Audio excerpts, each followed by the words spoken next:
So I'm starting with 3 yards of fabric, but I'd advise you to work with 3.5 yards or 4 yards because I literally had to join fabric at the end to make up for my length, okay? Because my full length is length 60.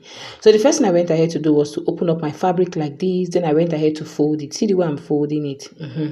I folded it like this. I folded both horizontally and vertically, okay? So after folding it to two, I folded it again. See, you guys saw the way I folded it. That's how you're going to fold yours. Now, the next thing I went ahead to do was to cut out that edge selvage. Yeah, I cut out the selvage.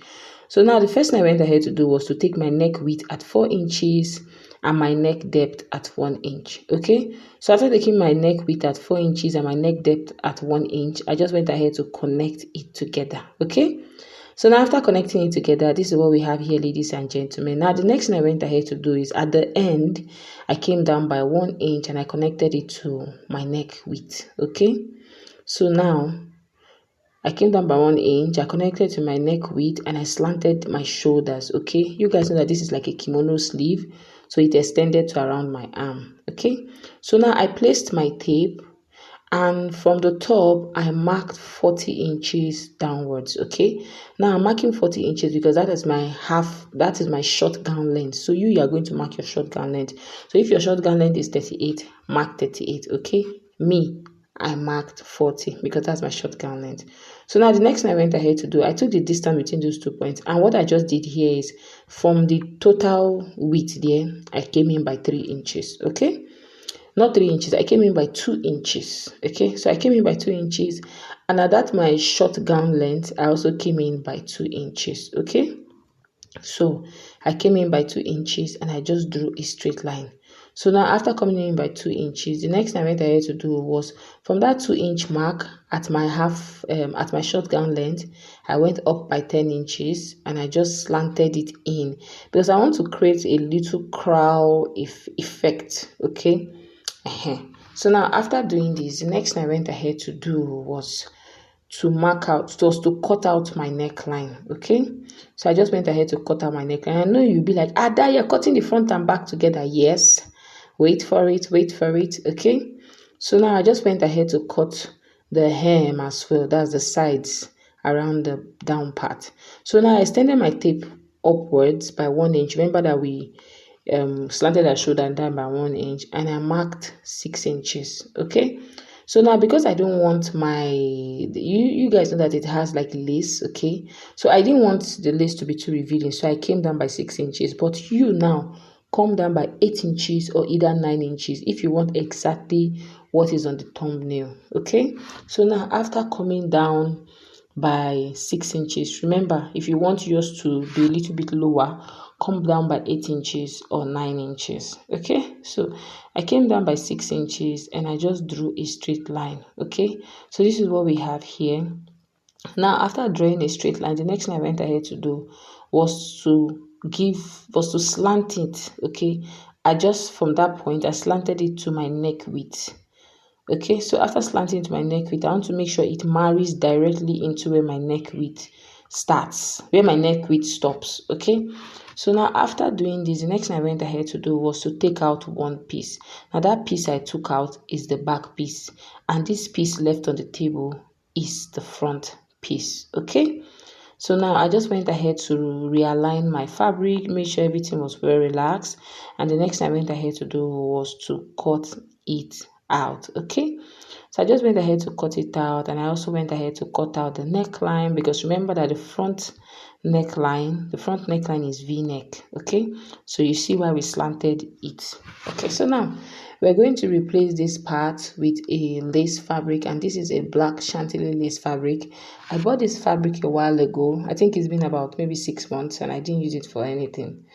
So I just went ahead to fold my fabric. After folding my fabric, the next thing I went ahead to do was to place this Ankara piece on the chantilly lace, and I added folding and joining allowance. So at the bottom I added joining allowance.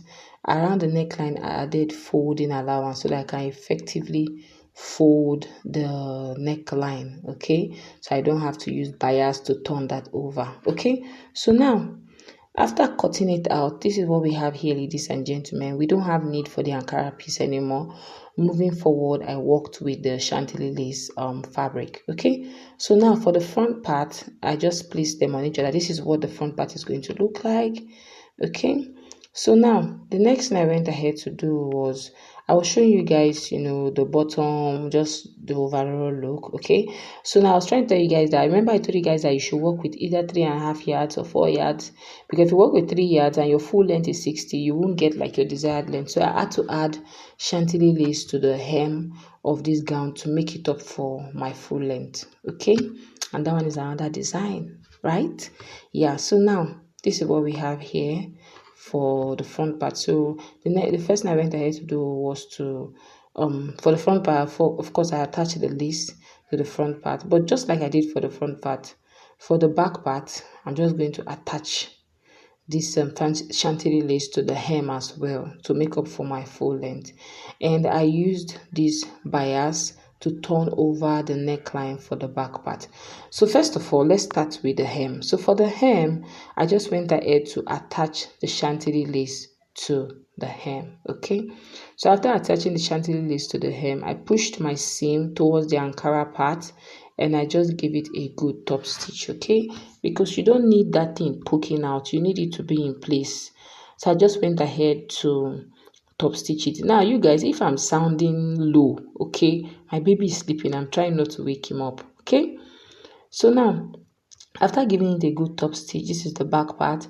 The next thing I went ahead to do was to use this bias tape to turn over the neckline for the back part. Okay, so I just used my bias tape, I attached it to the neckline.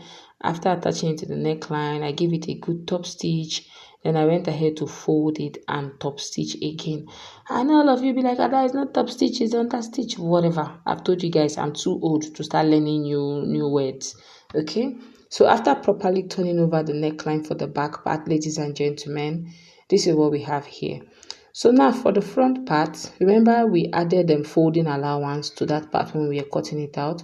The next thing I just went ahead to do was to fold it. Okay, I just went ahead to fold it. I folded it for the two pieces. Okay, so after folding it for the two pieces, you want to make sure that it is relaxed, it's not packing, it's not squeezing. Okay, so now this is the lace piece, and this is how I just placed it on the front part. Okay, so you want to line it up like this first, see how well it relaxes on your fabric, then you go ahead and flip it to the other side, secure with your office pin so you can join it. Okay, so which is what I did here. I held it down with my office pin, made sure everything was well aligned, then I just went ahead to join it. Okay, after joining it, and just like we did for the hem, I went ahead to top stitch so the seam doesn't keep poking out. Okay, I went ahead to top stitch, and I want to make sure that the top stitch is very neat and it's really close to the chantilly lace fabric. Okay, so this is what we have here